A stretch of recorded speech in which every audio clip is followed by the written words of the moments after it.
खुदावंद यीशु मसीह का धन्यवाद करते हुए परमेश्वर का कलाम लेकर के मैं आपके सामने उपस्थित हूं। एक ऐसा कलाम दीजिए खुदावंद जो हमारी रूहानी जिंदगियों को और भी मजबूत करे, हम दूसरों के लिए बरकतों के बाइस हो जाए। उत्पत्ति की पुस्तक उसका 43वां अध्याय हमने पिछले बार देखा था कि किस तरीके से यहूदा जो 38वें अध्याय में अपनी जिंदगी में तमाम वो काम करता है जो उसको मना किया गया था। उसको समझ में आ गया कि यहूदा जब तक यहूदा नहीं बनेगा, जब तक प्रेस नहीं बनेगा, अपने नाम के अनुरूप काम नहीं करेगा, उसकी जिंदगी में खुशहाली नहीं आएगी।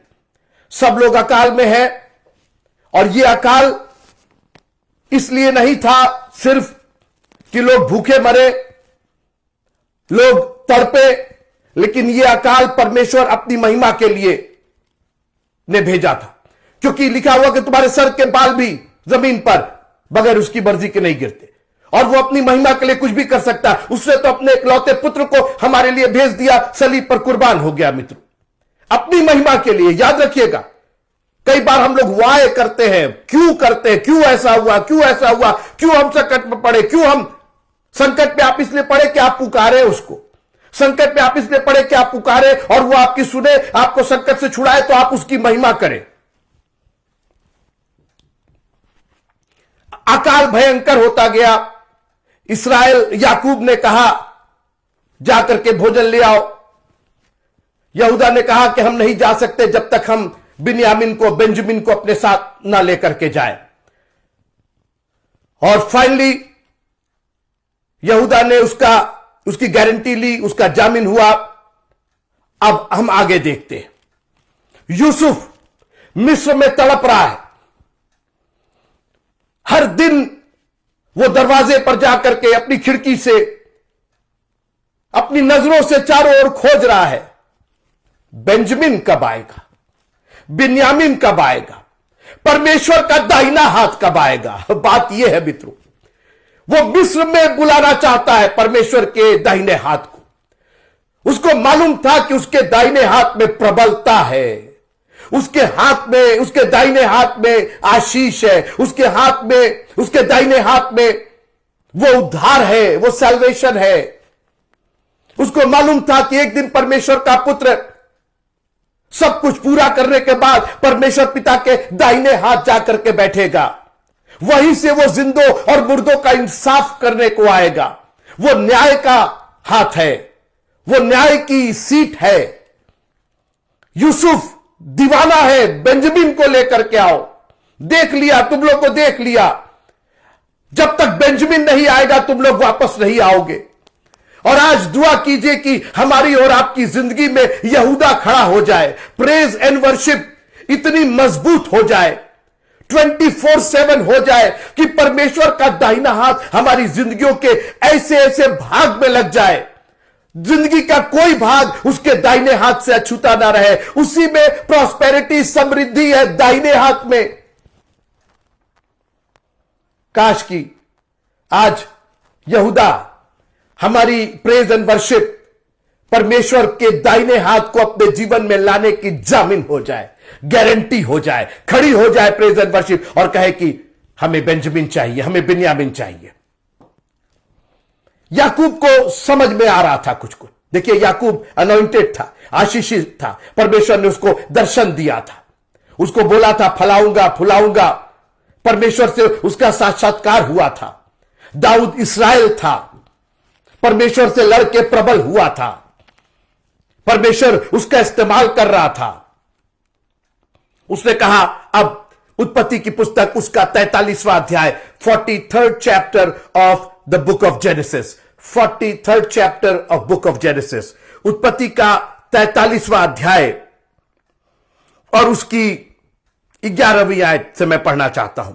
तब उनके पिता इस्राएल ने उनसे कहा, यदि सचमुच ऐसी ही बात है तो यह करो, इस देश की उत्तम उत्तम वस्तुओं में से कुछ कुछ अपने बोरों में उस पुरुष के लिए भेंट ले जाओ। दाऊद को समझ में, याकूब को समझ में, याकूब को समझ में आ गया कि उस पुरुष के सामने जो हमसे सुपीरियर है, हमसे बड़ा है, अधिकारी है, छूछे हाथ नहीं जाना है। और बाइबल बार बार कहती है, none appear before me empty hand, कोई मेरे पास छूछे हाथ ना आए। और मैं आपसे पूछना चाहता हूं, आप जब परमेश्वर के भवन में आते हैं तो क्या लेकर के आते हैं? आप अपना फ्रस्ट्रेशन लेकर के आते हैं, आप अपनी निराशा लेकर के आते हैं, हताशा लेकर के आते हैं, ईर्ष्या लेकर के आते हैं, आज इसको ऐसा बोलना है, उसको ऐसा बोलना है, आज इससे ऐसी बात करनी है। क्या लेकर के आ रहे हैं आप भेंटें लेकर के आ रहे हैं। कैन के समान मत बनिए, अपने मन में ग्रज रख करके।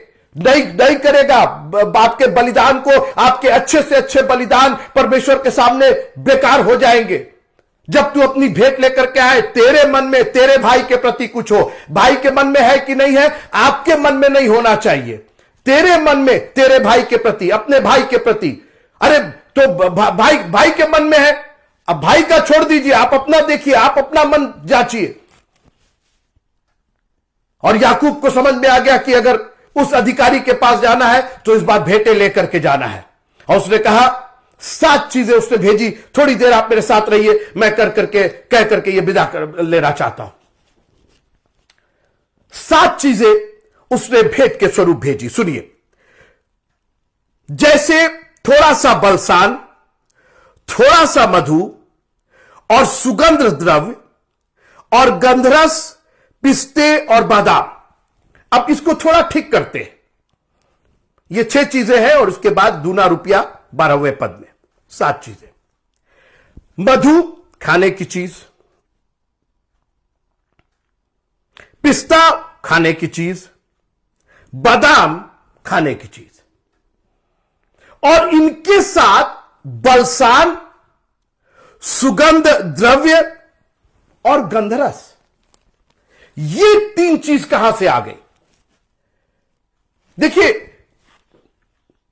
मधु, पिस्ता और बादाम मिस्र में नहीं होता था। ये सारी चीजें फलस्तीन की, सीरिया की थी।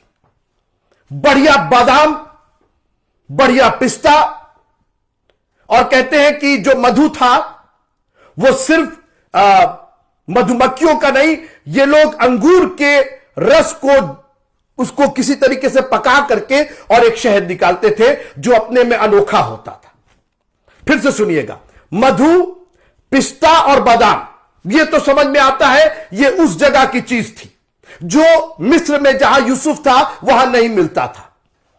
पापा ने कहा, पापा ही था उसको क्या मालूम था कि अपने बेटे के लिए भेज रहा है। परमेश्वर का इंतजाम देखिए आप, मैं भी आपको लेके जा रहा हूं कहीं।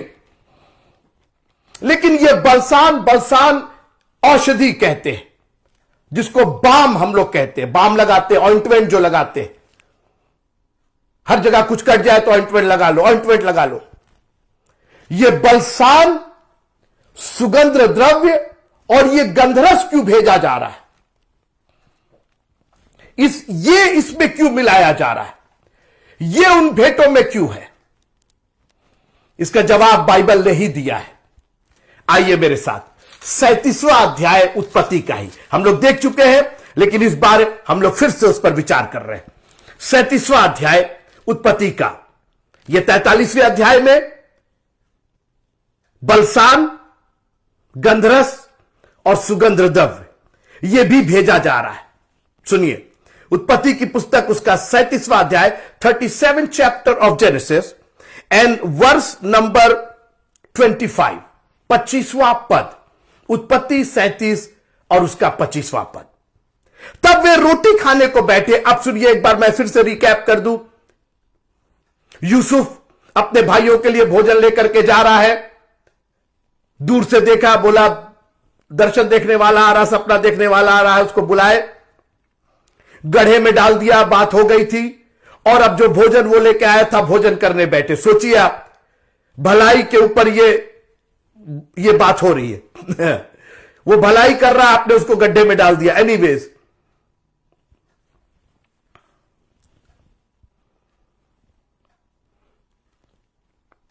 तब वे रोटी खाने को बैठ गए और आंखें उठाकर क्या देखा कि इश्माइलियों का एक दल ऊंटों पर सुगंध द्रव्य, बलसान और गंधरस लादे हुए। आप सोचिए, वो तीन चीज उनको, वो और भी कुछ लेके जा रहे होंगे या नहीं जा रहे होंगे, जिक्र नहीं है उसका। जिक्र बलसान का है, जिक्र गंधरस का है और जिक्र सुगंध द्रव्य का है। ये तीन चीजें इश्माइली लेके जा रहे थे। इन भाइयों के मन में लालच आ गया। इनको बलसान चाहिए था, इनको सुगंध द्रव्य चाहिए था और इनको गंधरस चाहिए था। और इन्होंने तुरंत विचार किया, तुरंत प्लान चेंज हुआ। यह प्लान नहीं था, लेकिन जब इन्होंने गंधरस से लदे, सुगंध द्रव्य से लदे और बलसान से लदे ऊंटों को देखा, प्लान चेंज हो गया। खुदावंद का यह एक ऐसा करिश्मा मित्रों। और इन्होंने तुरंत प्लान किया कि इसके हाथ से बेच देते हैं। चांदी के 20 टुकड़ों के साथ बलसान भी लिया गया, सुगंध द्रव्य भी लिया गया और गंधरस भी लिया गया। यूसुफ को बेचा गया 20 चांदी के टुकड़े और गंधरस, सुगंध द्रव्य और बलसान। यह कीमत थी इस यूसुफ की। और परमेश्वर ने कहा कि यह गंधरस, यह सुगंध द्रव्य और यह बलसान ना तो याकूब का है और ना उसके 10 भाइयों, 10 बच्चों का है। यूसुफ के भाइयों का नहीं है, क्योंकि यूसुफ की संपत्ति यह लिया गया था। और आज परमेश्वर ने वो सारी चीजें जो उसकी कीमत दे करके ली गई थी, वापस यूसुफ को भिजवाया। ये बलसान, ये सुगंध द्रव्य और ये गंधरस, ये यूसुफ का था, ये तुम्हारा नहीं है। ये बलसान, ये सुमसी का लहू है, जो उसके कोड़े खाने से, जो उसके हाथों में, कीले हाथों में और पैरों में और सर पर कांटों का ताज रखने से जो लहू बहा मित्रों, ये वो बलसान है, ये वो औषधि है। It belongs to the son of God. ये प्रभु यीशु मसीह का लहू ना हमारी बीमारियां ही ठीक करता है, बल्कि हमें हर एक पापों से भी आजाद करता है, क्योंकि बहुत सी बीमारियां पापों से आती हैं। आज ये तीनों चीजें, ठीक है बरसों बीत गए, लेकिन आज भी ये चीजें रखी हुई थी। और आज याकूब ने कहा, इस्राएल ने कहा, वापस करो, वापस करो। उसको नहीं मालूम था कि ये उसकी संपत्ति आया है, ये तो कुछ और बताए होंगे। लेकिन आज परमेश्वर अपना करिश्मा दिखा रहा है। मित्रों, जब आप खुदावंद के नजर में रहते हैं, उसकी अनॉइंटिंग में रहते हैं, उसके वचन पर चलने वाले रहते हैं, बलसान आपका है। सुगंध द्रव्य, ये सुगंध द्रव्य क्या है मित्रों? ये उसका नाम है। जंगली दरख्तों के दरमियान एक सेब के पेड़ के समान नजर आता है मुझको, ऐ मसीह, सारे संतों के बीच में तू। इत्र के समान है तेरा नाम।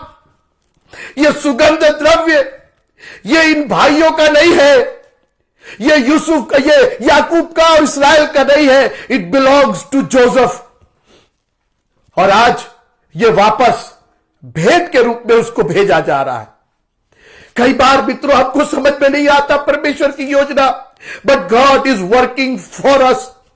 परमेश्वर अपनी दया से हमारी जिंदगियों में आशीषें भेज रहा है। हम और आप जब सो रहे होते हैं, कितनी मुसीबतें हमारे आसपास मंडराती रहती है, मगर मित्रों परमेश्वर अपना बलसान, परमेश्वर अपना सुगंध द्रव्य और परमेश्वर अपना बलिदान, गंधरस बलिदान था मित्रों। ये तीनों चीजें मधु के साथ, बादाम और पिस्ते के साथ, ये तीनों चीजें भी वापस की गई। और उसके बाद दूना रुपया कहा लेकर के जाओ। ये 7 चीजें मैं आपसे पूछना चाहता हूं मित्रों, क्या आप प्रभु के वचन में रह करके उसकी अनॉइंटिंग में रह करके आपका जो खोया है आप उसको वापस लेना चाहते हैं कि नहीं लेना चाहते? आप अपनी जिंदगी को जो शैतान ने मैसअप कर दिया, जिंदगी बाग़े अदन में जो मृत्यु दी, क्या आप जीवन और अनंत जीवन नहीं लेना चाहते हैं? मित्रों, इट बिलोंग्स, वो अनंत जीवन हमारा है। बाग़े अदन में मरने के लिए नहीं रखा था, बाग़े अदन में जिंदगी के लिए और बहुतायत की, कसरत की जिंदगी के लिए रखा था। किसी ने आकर के हमें चीट किया, हमें धोखा दिया, हमें पाप में फंसा दिया, परमेश्वर के कलाम से अलहदा कर दिया। मगर आज प्रभु का धन्यवाद हो, ये बलसान भी वापस आ रहा है, ये गंधरस भी वापस आ रहा है और ये सुगंधित द्रव्य भी वापस आ रहा है। आज प्रभु का लहू हमारे लिए उपलब्ध है, आज उसका इत्र जैसा नाम हमारे लिए उपलब्ध है और आज प्रभु का बलिदान। Thank you Lord. प्रभु हमारी रक्षा कीजिएगा अपने इस बलसान से, इस सुगंध द्रव्य से और उस गंधरस से। ये वापस पहुंचते हैं। मैं एक बात और करके खत्म करना चाहता हूं। जब ये यूसुफ के पास पहुंचे, यूसुफ ने बिन्यामीन को देखा, पूछा यही है। मैं पढ़ना चाहता हूं 29वां पद, उत्पत्ति का 43वां अध्याय 29वीं आयत। तब उसने आंखें उठाकर और अपने सगे भाई बिन्यामीन को देखकर पूछा, क्या तुम्हारा वो छोटा भाई जिसकी चर्चा तुमने मुझसे की थी यही है? फिर उसने कहा, हे मेरे पुत्र, परमेश्वर तुझ पर अनुग्रह करे। हालेलुया। मित्रों, जब आप उसके नजदीक जाते हैं, लिखा है कि जितनों ने, यूसुफ का वो पुत्र नहीं था, यूसुफ का सगा भाई था। ये देखिए, जैसे मैंने आपको बार बार कहा कि यूसुफ की पूरी कहानी यीशु मसीह का एक चरित्र दिखाती है। यीशु मसीह इस संसार में आए और भाइयों के समान, उन्होंने कहा जाके मेरे भाइयों को समाचार दो, मेरे भाइयों को, हम लोग को भाई कहा उसने। लेकिन एट द सेम टाइम उसने हमको अपना पुत्र भी बनाया है। लिखा है कि जितनों ने उसके नाम पर विश्वास किया उनको पुत्र और पुत्री होने का अधिकार दिया है। आज यूसुफ बिन्यामीन को पुत्र बना रहा है। आज बिन्यामीन उसके करीब था। आज परमेश्वर का दाहिना हाथ हमारे और आपके लिए आशीष का कारण बन गया। यूसुफ कंप्लीट हो गया था। अभी हम आगे चलेंगे। यूसुफ का जो मिशन था, यूसुफ का जो दर्शन था, यूसुफ का जो सपना था, एक के बाद एक कंप्लीट हो रहा। आप इसको, मेरे पास वक्त नहीं है, लेकिन आप इसको बार बार पढ़िएगा मित्रों। आपकी आंखों से आंसू ना गिर गया तो मैं आपसे कह रहा हूं, इतनी खूबसूरत कहानी जब आप अपने ऊपर देखते हैं कि कैसे प्रभु ने मेरे और आपके ऊपर दया की है। ऐसी भीषण परिस्थिति में, एक तो वो मिस्र में, अनजाने देश में, वहां का वो था भी नहीं, किस तरीके से जेल खाने से निकाल करके परमेश्वर उसको कैसा महिमा देता है, उसको वहां का अधिकारी बनाता है। और उस भयंकर अकाल में यूसुफ अपने भाइयों को, अपने बिछड़े हुए भाइयों को, अपने परिवार को, यूसुफ का स्वप्न, यूसुफ का दर्शन जो उसने बाप के घर में देखा था, आज अकाल में पूरा हो रहा है। ये अरे दर्शन तो पूरा होना चाहिए किसी रिवाइवल मीटिंग में, किसी कन्वेंशन में। हम लोग हमेशा मोहताज रहते हैं कन्वेंशन के, रिवाइवल के। कभी हमको ये नहीं समझ में आया कि प्रभु अपनी महिमा अकाल में भी दिखाता है। जब परिस्थितियां विषम होती है, जब विपरीत होती है, जब हमारा और आपका कोई अख्तियार नहीं होता है, जब 4 दिन का लाजर मर करके दुर्गंध आने लगती है, परमेश्वर यीशु मसीह आवाज देते हैं और उसको बाहर निकालते हैं। यह है हमारे प्रभु की महिमा, यह है उसकी ताकत, यह है उसका पराक्रम मित्रों। और आज मैं आपको चैलेंज करना चाहता हूं, उत्साहित करना चाहता हूं। मैं नहीं जानता हूं कि किस मिस्र की भीषण अकाल में आप फंसे हुए हैं, मगर एक काम कीजिए, इस अकाल में परमेश्वर की महिमा देखना शुरू कर दीजिए, परमेश्वर की सामर्थ देखना शुरू कर दीजिए। खोजने लगिए, बेंजामिन कहां है, बिन्यामीन कहां है, मेरा बलसान कहां है, मेरा सुगंधित द्रव्य कहां है, मेरा गंधरस कहां है, मेरा पिस्ता कहां है, मेरा बादाम कहां है। क्या बात कर रहे हो? ये पिस्ता बादाम, या तो अकाल की बात कर लो या पिस्ता और बादाम की बात कर लो। जी, यही है मसीहियत, यही है क्रिश्चियनिटी, यही है प्रभु के पीछे चलने का। जो आशीषें मिलती है, जो मिस्र में नहीं होता था, वो उसके पास पहुंचाया गया। और खुदावंद के पीछे जब आप चलेंगे, उसके उसके भय में आप चलेंगे, नम्रता और दीनता के साथ, यूसुफ को जब नम्रता और दीनता आ गई, परमेश्वर सिर्फ उसके संग संग नहीं था, परमेश्वर का आत्मा उसके अंदर मौजूद था। आज दुआ कीजिए अपने घरों में जाके, you don't need a revival, you don't need a convention, you don't need some big preacher to come and lay hands on you. कोई जरूरत नहीं है कि कोई बड़ा प्रचारक आके आपके ऊपर हाथ रखे तभी आप पवित्र आत्मा का दान पाएंगे। आप अपने घरों में, अपनी काल कोठरी में जाकर के दुआ कीजिए, दरवाजे को बंद कीजिए, अपने पिता से जो गुप्त में है उससे बातें कीजिए, पवित्र आत्मा का दान पाइए, अन्य भाषाएं बोलिए और कहिए, प्रभु मेरा बलसान चाहिए मुझको, मेरा सुगंधित द्रव्य चाहिए मुझको, मेरा पिस्ता चाहिए, मेरा बादाम चाहिए, मेरा मधु। Look at all of these, ये सारी चीजें प्रॉस्पेरिटी की, समृद्धि की चीजें हैं मित्रों। एक एक चीज भेंट की चीजें, एक एक चीज खुश करने वाली चीजें, एक एक चीज शांति प्रदान करने वाली, यह है मसीहियत। इस भयंकर अकाल में बलसान वापस आ रहा है, सुगंधित द्रव्य वापस आ रहा है, गंधरस वापस आ रहा है, मधु, पिस्ता, बादाम और दुगना रुपया वापस आ रहा है। लुक एट दैट, कितना खूबसूरत ये एक दृश्य है कि यूसुफ जो एक गड्ढे में डाल करके और गुलाम की तरह और क्या और खुदावंद ने किस तरीके से सारी परिस्थितियों को अपने टाइम पर, अपने हिसाब से यूसुफ प्रभु में बना रहा, यूसुफ सच्चाई में बना रहा, यूसुफ का कनेक्शन प्रभु से बना रहा, परमेश्वर पिता से बना रहा मित्रों। और यूसुफ की जिंदगी क्या खूबसूरत जिंदगी हो गई। प्रभु आज भी काम करता है मित्रों। मैंने कहा हर युग में वो अपने अपने तरीके से काम करता है।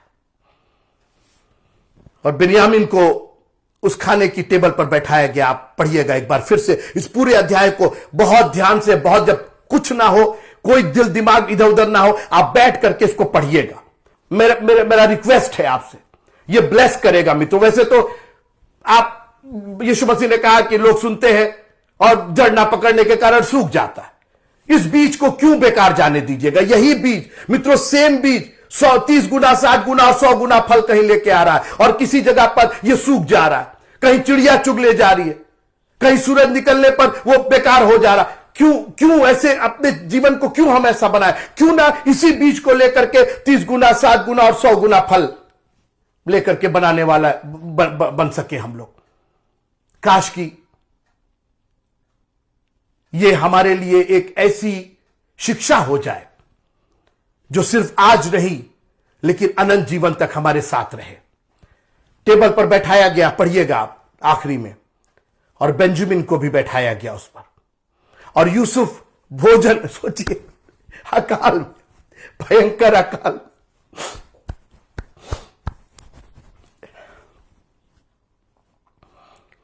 मेज बिछी है, खाने की मेज बिछी। मित्रों, अकाल और खाने का कोई संबंध, जब खाना नहीं होता है तभी अकाल पड़ता है।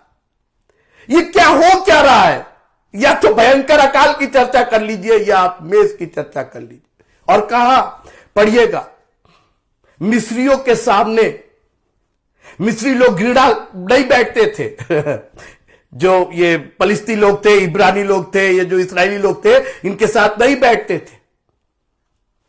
मत भूलिएगा, दाऊद ने इसी को लेकर के लिखा था, वो मेरे दुश्मनों के सामने मेरे लिए मेज बिछाता है।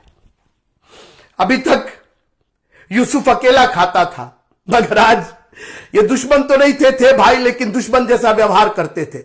आज उसके सामने यूसुफ के लिए मेज बिछी थी और उस मेज पर भोजन तो था ही, आज इतना सुंदर मेल मिलाप था मित्रों। क्या ही भली और मनोहर बात है जब भाई लोग आपस में मिले रहे। बिन्यामीन को 5 गुना ज्यादा भोजन वस्तु दी गई। ये 5 अनुग्रह की निशानी। लिखा है कि वो अनुग्रह पर अनुग्रह लेकर के आया। पहले तो उसने बोल करके, वचन से, हे मेरे पुत्र, परमेश्वर का अनुग्रह तुझ पर हो, और फिर फिजिकली उसको कहा, ले और खा और खा और खा। सब भाई देख रहे ये क्या हो रहा है। ये परमेश्वर का दाहिना हाथ है। जब प्रेज एंड वर्शिप के साथ परमेश्वर की प्रॉस्पेरिटी आती है, परमेश्वर की समृद्धि आती है, तो और लिखा है कि आसमान के झरोके खोल के अपरंपार आशीष से समाने की जगह नहीं होगी।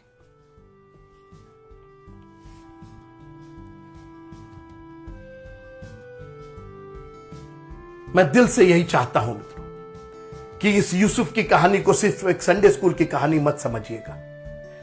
ये इतनी रियल स्टोरी है आज के युग के लिए, मेरे लिए। मैं तो जब भी पढ़ता हूं तो फूट फूट के मैं रोता हूं, दिल खुशी से। मैं दुखी होकर के नहीं, खुशी से कि प्रभु तू कितना महान है। कैसे आपने एक पूरा घटनाक्रम था उसको कितनी खुशी में तब्दील कर दिया। अभी हम आप देखेंगे मित्रों, यीशु मसीह ने कहा मैं आया हूं जीवन देने और बहुतायत का जीवन देने। क्यों आप इससे क्यों अलहदा रहेंगे? ये आपके मेरे लिए है मित्रों, वो हमारे और आपके लिए मारा गया। ये बलसान सुगंधित द्रव्य और ये गंधरस यूसुफ के लिए है, ये हमारे लिए, ये हमसे जो ले लिया गया था आज उसने हमको दिया। मैं तुमको जिंदगी देने आया हूं, हमने अपना बलिदान दिया। मैं प्राण दे रहा हूं तुम्हारे लिए, अपने लिए नहीं। हमको उद्धार नहीं चाहिए, तुमको हमने दिया। इनको माफ कर प्रभु जी, हे परमेश्वर, हे पिता, इन्हें क्षमा कर, ये नहीं जानते कि क्या। अब ये क्या है मित्रों? ये सिर्फ आशीषें तो आ रही, और मैं चाहता हूं कि आप इन आशीषों के भागी बनिए। हर दिन आपका एक विक्ट्री वाला, एक जयवंत से भी बढ़ करके दिन हो। दिल आपका प्रभु में मगन रहे और बहुतों के लिए आप आशीष का कारण बन जाए। वो हमारे दुश्मनों के सामने हमारे लिए मेज बिछाता है। अकाल में, विपरीत परिस्थितियों में, जब सब जगह हाहाकार मचा हुआ है, यूसुफ और उसके भाइयों के लिए मेज बिछी थी, भोजन पर भोजन चला आ रहा था। यह है हमारे प्रभु की दया, उसका अनुग्रह और उसका प्यार। प्रभु आप सबको बहुत आशीष दे। जय मसीह।